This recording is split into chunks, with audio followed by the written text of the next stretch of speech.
अध्याय 29। गोदान। भोला इधर दूसरी सगाई लाए थे। औरत के बगैर उनका जीवन निरस था। जब तक झुनिया थी उन्हें हुक्का पानी दे देती थी, समय से खाने को बुला ले जाती थी। अब बेचारे अनाथ से हो गए थे। बहुओं को घर के काम धाम से छुट्टी न मिलती थी, उनकी क्या सेवा सत्कार करती। इसलिए अब सगाई बहुत जरूरी हो गई थी। संयोग से एक जवान विधवा मिल गई, जिसके पति का देहांत केवल 3 महीने हुए थे। एक लड़का भी था। भोला की लार टपक पड़ी। झटपट शिकार मार लाए। जब तक सगाई ना हुई उसका घर खोद डाला। अभी तक उसके घर में जो कुछ था बहुओं का था। जो चाहती थी करती थी, जैसा चाहती थी रहती थी। जंगी अब से अपनी स्त्री को लेकर लखनऊ चला गया था। कामता की बहू हुई घर की स्वामिनी थी। 5-6 महीनों में ही उसने 30-40 रुपए अपने हाथ में कर लिए थे। सेर आधा सेर दूध दही चोरी से चेब लेती थी। अब स्वामिनी हुई उसकी सौतेली सास। उसका नियंत्रण बहू को बुरा लगता था और आए दिन दोनों में तकरार होती रहती थी। यहाँ तक कि औरतों के पीछे भोला और कामता में भी कहासुनी हो गई। झगड़ा इतना बढ़ा कि अलगौजे की नौबत आ गई और यह रीति सनातन से चली आई है कि अलगौजे के समय मारपीट अवश्य हो। यहाँ उस रीति का पालन किया गया। कामता जवान आदमी था। भोला का उस पर जो कुछ दबाव था वह पिता के नाते था, मगर नई स्त्री लाकर बेटे से आदर पाने का अब उसे कोई हक न रहा था। कम से कम कामता इसे स्वीकार न करता था। उसने भोला को पटक कर कई लातें जमाई और घर से निकाल दिया। घर की चीजें ना छूने दी। गांव वालों में भी किसी ने भोला का पक्ष ना लिया। नई सगाई ने उन्हें नक्कू बना दिया था। रात तो उन्होंने किसी तरह एक पेड़ के नीचे काटी। सुबह होते ही नौखे राम के पास जा पहुंचे और अपनी फरियाद सुनाई। भोला का गांव भी उन्हीं के इलाके में था और इलाके भर के मालिक मुखिया जो कुछ थे वही थे। नौखे राम को भोला पर दया तो आती, लेकिन क्या ही, पर उसके साथ एक चटपटी रंगीली स्त्री को देखा तो चटपट आश्रय देने को राजी हो गया। जहां उनकी गायें बंधी थी वहीं एक कोठरी रहने को दे दी। अपने जानवरों की देखभाल सानी भूसे के लिए उन्हें एकाएक एक जानवर आदमी की जरूरत मालूम होने लगी। भोला को 3 रुपया महीना और शेर भर रोजाना पर नौकर रख लिया। नौखे राम नाटे मोटे खलवाट, लंबी नाक, छोटी छोटी आंखों वाले सांवले आदमी थे। बड़ा सा पगड़ बांधते, नीचे कुर्ता पहनते और जाड़ों में लिहाफ ओढ़कर बाहर आते जाते थे। उन्हें तेल की मालिश कराने में बड़ा आनंद आता था, इसलिए उनके कपड़े हमेशा मैले चीटक रहते थे। उनका परिवार बहुत बड़ा था। 7 भाई और उनके बाल बच्चे उन्हीं पर आश्रित थे। उस पर स्वयं उनके लड़का 9वें दर्जे में अंग्रेजी पढ़ता था और उसका बबुआई ठाक निभाना कोई आसान काम न था। राय साहब से उन्हें केवल 12 रुपए वेतन मिलता था, मगर खर्च 100 रुपए से कौड़ी कम न था। इसलिए असामी किसी तरह उनके चंगुल में फंस जाए तो बिना उसे अच्छी तरह चूसे छोड़ते न थे। पहले 6 रुपए वेतन मिलता था, तब असामियों से इतनी नोच खसोट ना करते थे। जब से 12 रुपए हो गए तब से उनकी तृष्णा और भी बढ़ गई थी। इसलिए राय साहब उसकी तरक्की ही ना करते थे। गांव में तो और सभी किसी न किसी रूप में उनका दबाव मानते थे। यहाँ तक कि दाता दीन और झिंगुरी सिंह भी उनकी खिसामत करते थे। केवल पट्टेश्वरी उनसे ताल ठोकने को हमेशा तैयार रहते। नौखे राम को अगर यह जोम था कि हम ब्राह्मण हैं और कायस्थों पर उंगली नचाते हैं, और पट्टेश्वरी को भी घमंड था कि हम कायस्थ हैं, कलम के बादशाह, इस मैदान में कोई हमसे क्या बाजी ले जाएगा। फिर वह जमींदार के नौकर नहीं, सरकार के नौकर है, जिसके राज में सूरज कभी नहीं डूबता। नौखे राम अगर एकादशी का व्रत रखते हैं और 5 ब्राह्मणों को भोजन कराते हैं तो पट्टेश्वरी हर पूर्णमासी को सत्यनारायण की कथा सुनेंगे और 10 ब्राह्मणों को भोजन कराएंगे। जब से उनका जेठा लड़का सजावल हो गया था, नौखेराम इस ताक में रहते थे कि उनका लड़का किसी तरह 10वां पार कर ले तो उन्हें भी कहीं नकल नवीसी दिला दे। इसलिए हुक्काम के पास फसली सौगातें लेकर बराबर सलामी करते रहते। एक और बात में पटेश्वरी उनसे बड़े हुए थे। लोगों का ख्याल था कि वह अपनी विधवा कहारिन को रखे हुए हैं। अब नौखेराम को भी अपनी शान में यह कसर पूरी करने का आश्वासन मिल गया। भोला को ढांढस देते हुए कहा, तुम यहाँ आराम से रहो भोला, किसी बात का खटका नहीं। जिस चीज़ की ज़रूरत हो हमें आकर कहो। तुम्हारी घरवाली है, उसके लिए भी कोई ना कोई काम निकल आएगा। बखारों में अनाज रखा है, निकालना, पछोड़ना, फटकना का थोड़ा काम थोड़े है।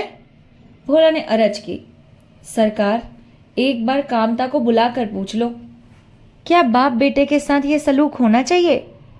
घर हमने बनवाया, गाय भैंसे हमने ली, अब उसने सब कुछ हथिया लिया और हमें निकाल बाहर किया। यह अन्याय नहीं तो क्या है? हमारे मालिक तो तुम ही हो, तुम्हारे दरबार से इसका फैसला होना चाहिए। नौखेराम ने समझाया, भोला तुम उससे लड़कर पेश ना पाओगे। उसने जैसा किया उसकी सजा भगवान उसे देंगे। बेईमानी करे आज तक कोई फलीभूत हुआ है? संसार में अन्याय न होता तो इस नरक क्यों कहा जाता? यहाँ अन्याय और धर्म कौन पूछता है? भगवान सब देखते हैं, संसार का रत्ती रत्ती हाल जानते हैं। तुम्हारे मन में इस समय क्या बात है, यह उनसे क्या छिपा है? इसी से तो अंतर्जामी कहलाते हैं। उनसे बचकर कोई कहाँ जाएगा? तुम चुप होके बैठो। भगवान की इच्छा हुई तो तुम उससे बुरे ना रहोगे। यहाँ से उठकर भोला ने होरी के पास जाकर अपना दुखड़ा रोया। होरी ने अपनी बीती सुनाई। लड़कों को आजकल कोई कुछ ना पूछो भैया, मर मर कर पालो, जवान हो तो दुश्मन हो जाए। मेरे ही गोबर को देखो, माँ से लड़कर गया और सालों हो गए, न चिट्ठी न पत्तर। उसके लेखे तो माँ बाप मर गए। बिटिया का ब्याह सर पर है, लेकिन उससे कोई मतलब नहीं। खेत रहन रखकर 200 रुपए लिए हैं। इज्जत आबरू का निभाह तो करना ही होगा।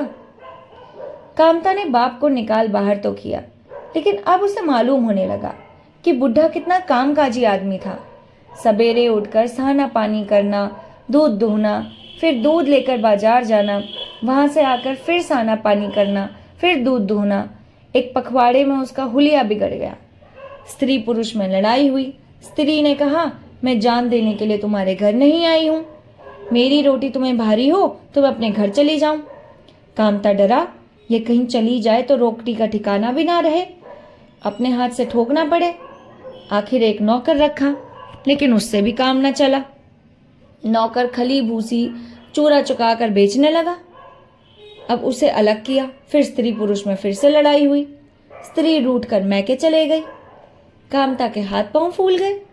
हार कर भोला के पास आया और चिरौरी करने लगा, दादा मुझसे कुछ भूल चूक हुई हो क्षमा करे, अब चलकर घर संभालो, जैसे तुम रखोगे वैसे ही रहूंगा। भोला को यहाँ मजूरों की तरह रहना अखर रहा था। पहले महीने 2 महीने उसकी जो खातिर हुई वह अब न थी। नौखेराम कभी कभी उसे चिलम भरपाई या चिरपाई बिछावे को भी कहते थे। तब बेचारा भोला जहर का घूंट पीकर रह जाता था। अपने घर में लड़ाई दंगा भी हो तो किसी की टहल ना करनी पड़ती। उसकी स्त्री नोहरी ने प्रस्ताव सुना तो ऐंठ कर बोली, जहां से लात खाकर आए फिर वहीं जाओगे, तुम्हें लाज भी नहीं आती? भोला ने कहा, तो यहीं कौन सिंहासन पर बैठा हुआ हूं? नोहरी ने मटक कर कहा, तुम्हें जाना हो तो जाओ, मैं नहीं चाहती। भोला जानता था कि नोहरी विरोध करेगी। इसका कारण भी कुछ कुछ समझता था, कुछ देखता भी था। उसे यहाँ से भागने का एक कारण यह भी था, यहाँ उसकी तो कोई बात ना पूछता था, पर नौहरी की बड़ी खातिर होती थी। प्यादे और शहने तक उसका दबाव मानते थे। उसका जवाब सुनकर भोला का क्रोध आया, लेकिन करता क्या? नौहरी को छोड़कर चले जाने का साहस भी तो नहीं होता, और नौहरी भी झक मारकर पीछे पीछे चली जाती। अकेले उसने यहाँ अपना आश्रय रखने की हिम्मत नौखेराम में न थी। वह टट्टी की आड़ में शिकार खेलने वाले जीव थे, मगर नौहरी भोला के स्वभाव से परिचित हो चुकी थी। भोला मिन्नत करके बोला, देख नौहरी, दिक मत कर, अब तो वहां बहुएं भी नहीं हैं, तेरे ही हाथ में सब कुछ होगा। यहाँ मजबूरी करने से बिरादरी में कितनी बदनामी हो रही है, यह सोच। नौहरी ने ठेंगा दिखाकर कहा, तुम्हें जाना है जाओ, मैं तुम्हें रोक तो नहीं रही हूं। तुम्हें बेटे की लातें प्यारी लगती होंगी, मुझे नहीं लगती, मैं अपनी मजदूरी में लगन हूं। भोला को रहना पड़ा और कामता अपनी स्त्री की खुशामद करके उसे मना लाया। इधर नौहरी के विषय में कनबतियां होती रही। नौहरी ने आज गुलाबी साड़ी पहनी है, अब क्या पूछना है, चाहे रोज एक साड़ी पहने। सैया भये कोतवाल, अब डर काहे का। भोला की आंखें फूट गई हैं क्या। शोभा बड़ा हंसौड़ था, सारे गांव का विदूषक, बल्कि नारद, हर एक बात की टोह लगाता था। एक दिन नौहरी उसे घर में मिल गई, कुछ हंसी कर बैठा। नौहरी ने रोखे राम से जड़ दिया। शोभा की चौपाल में तलबी हुई और ऐसी डांट पड़ी कि उम्र भर ना भूलेगा। एक दिन लाला पटेश्वरी प्रसाद की शामत आ गई। गर्मियों के दिन थे, लाल बगीचे में बैठे आम तोड़वा रहे थे। नौहरी बनी ठनी उधर से निकली। लाला ने पुकारा, नौहरा रानी इधर आओ, थोड़े से आम लेती जाओ, बड़े मीठे हैं। नौहरी को भ्रम हुआ कि लाला मेरा उपहास कर रहे हैं। उसे अब घमंड होने लगा था। वह चाहती थी लोग उसे जमींदारन समझे और उसका सम्मान करे। घमंडी आदमी प्राय शक्की हुआ करता है, और जब मन में चोर हो तो शक्कीपन और भी बढ़ जाता है। वह मेरी ओर देखकर क्यों हंसा? सब लोग मुझे देखकर जलते क्यों हैं? मैं किसी से कुछ मांगने नहीं जाती। कौन बड़ी सतवंती है, जरा मेरे सामने आए तो देखूं। इतने दिनों में नौहरी गांव के गुप्त रहस्यों से परिचित हो चुकी थी। यही लाला कहारिन को रखे हुए हैं और मुझे हंसते हैं। उन्हें कोई कुछ नहीं कहता, बड़े आदमी है ना। नौहरी गरीब है, जात की हेठी है, इसलिए सभी उसका उपहास करते हैं, और जैसा बाप है वैसा ही बेटा। इन्हीं का रमेशरी तो सिलिया के पीछे पागल बना फिरता है। चमारियों पर तो गिद्ध की तरह टूटते हैं। उस पर दावा है कि हम तो ऊंचे हैं। उसने वहीं खड़े होकर कहा, तुम दानी कब से हो गए लाला? पाओगे तो दूसरों की थाली की रोटी उड़ा जाओगे। आज बड़े आम वाले हुए हो। मुझसे छेड़ की तो अच्छा ना होगा, कह देती हूं। ओहो, इस अहेरिन का इतना मजाक। नोखे राम को क्या फास लिया, समझती है सारी दुनिया पर उसका राज है। बोले, तू तो ऐसे तिनक रही है नौहरी, जैसे अब किसी को गांव में रहने न देगी। जरा जबान संभाल कर बातें किया कर, इतनी जल्द अपने को ना भूल जा। तो मैं क्या तुम्हारे द्वार कभी भीख मांगने आई थी? नौखे राम ने चाह ना दी होती तो भीख भी मांगती। नौहरी को लाल मिर्च सी लग गई। जो कुछ मुंह में आया बक दिया। दाढ़ीदार लंपट, मुंह झौसा और ना जाने क्या क्या कहा, और उसी क्रोध में भरी हुई कोठरी में आ गई और अपने बर्तन भांडे निकाल निकाल कर बाहर रखने लगी। नौखे राम ने सुना तो घबराए हुए आए और पूछा, क्या कर रही है नौहरी? कपड़े लत्ते क्यों निकाल रही है? किसी ने कुछ कहा है? नौहरी मर्दों को नचाने की कला जानती थी। अपने जीवन में उसने यही विद्या सीखी थी। नौखेराम पढ़े लिखे आदमी थे, कानून भी जानते थे, धर्म की पुस्तकें भी पढ़ी थी, बड़े बड़े वकील बैरिस्टर की जूतियां सीधी की थी, पर इस मूर्ख नौहरी के हाथ का खिलौना बने हुए थे। भौं सिकोड़ कर बोली, समय का फेर है, यहां आ गई, लेकिन अपनी आबरू ना गवाऊंगी। ब्राह्मण सतेज हो उठा, मूंछें खड़ी करके बोला, तेरी और जाके उसकी आंखें निकाल लूं? नौहरी को लोहे को लाल के करके घन जमाया। लाला पटेसरी जब देखो मुझसे बेबात की बात किया करते हैं। मैं हरजाई थोड़ी ही हूं कि कोई मुझे पैसे दिखावे। गांव भर में सभी औरतें तो हैं, उनसे कोई कुछ नहीं कहता, जैसे देखो मुझे छेड़ते हैं। नौखेराम के सर पर भूत सवार हो गया। अपना मोटा डंडा उठाया और आंधी की तरह हरहराते हुए बाग में पहुंचकर लगे ललकारने, आ जा, बड़ा मर्द है तो मूछें उखाड़ लूंगा, खोद कर गाड़ दूंगा, निकल आ सामने। अगर फिर कभी नौहरी को छेड़ा तो खून पी जाऊंगा, सारी पटवारी गिरी निकल जाएगी। जैसा खुद है वैसा ही दूसरों को समझता है। तू है किस घमंड में? लाला पटेश्वरी सर झुकाए दम साधे जड़वत खड़े थे। जरा भी जबान खोली और शामत आई। उनका इतना अपमान जीवन में कभी ना हुआ था। एक बार लोगों ने उन्हें ताल के किनारे रात को घेर कर खूब पीटा था, लेकिन गांव में उसकी किसी को कोई खबर ना हुई थी। किसी के पास कोई प्रमाण न था, लेकिन आज तो सारे गांव के सामने उनकी इज्जत उतर गई।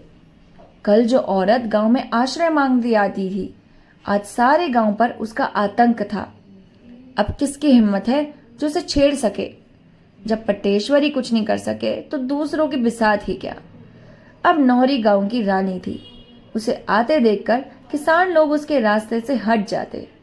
यह खुला हुआ रहस्य था कि उसकी थोड़ी सी पूजा करके नौखे राम से बहुत काम निकल सकता था। किसी को बंटवारा कराना हो, लगान के लिए मोहल्लत मांगनी हो, मकान बनाने के लिए जमीन की जरूरत हो, नौहरी की पूजा किए बगैर उसका काम सिद्ध नहीं हो सकता। कभी कभी ये अच्छे अच्छे असामियों को डांट देती थी। असामी ही नहीं, अब कारकुन साहब पर भी रौक जमाने लगी थी। भोला उसके आश्रित बनकर न रहना चाहते थे।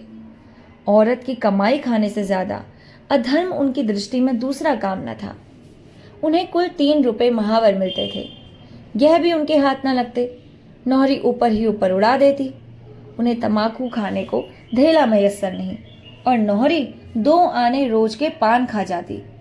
जिसे देखो वही उन पर रौब जमाता था। प्यादे उनसे चिलम भरवाते, लकड़ी कटवाते।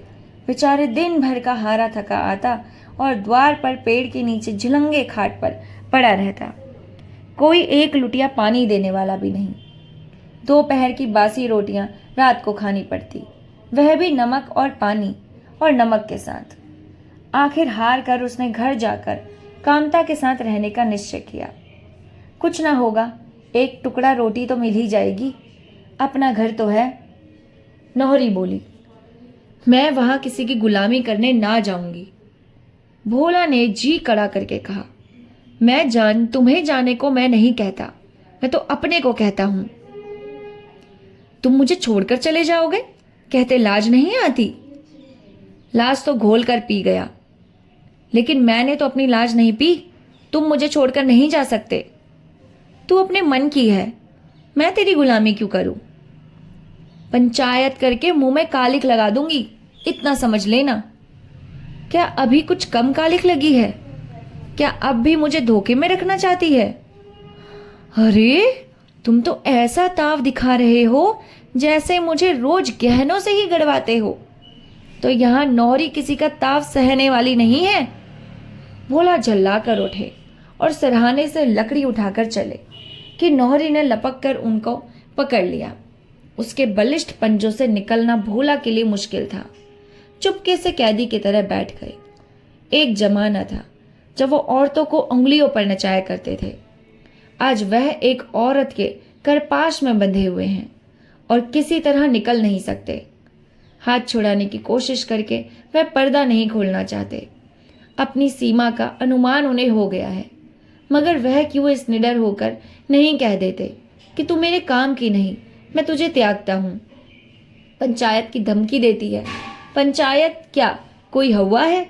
अगर तुझे पंचायत का डर नहीं तो मैं पंचायत से क्यों डरूं? लेकिन यह भाव शब्दों में आने का साहस न कर सकता था। नौहरी ने जैसे उन पर कोई वशीकरण डाल दिया हो। पाठ 29 का यहीं पर खत्म होता है।